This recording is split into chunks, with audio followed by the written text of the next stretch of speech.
String in Python.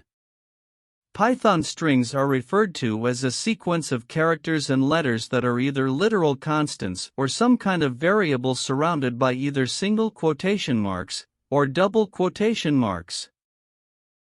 Let's run some code in Python shell to demonstrate the printing of string.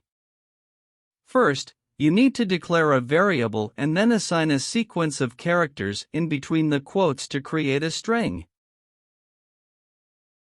To print the variable, you need the Python print function. As you see on the screen, I write print and then variable.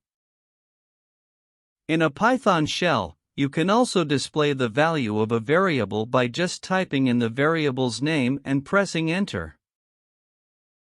As per PEP 8, in Python, single-quoted strings and double-quoted strings are the same.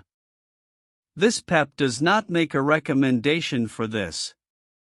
Pick a rule and stick to it. When a string contains single or double quote characters, you can pass the len function to a string value, or a variable containing a string, and the function evaluates to the integer value of the number of characters in that string. Now you see how a Python len function with a Python print function to get the length of the variable.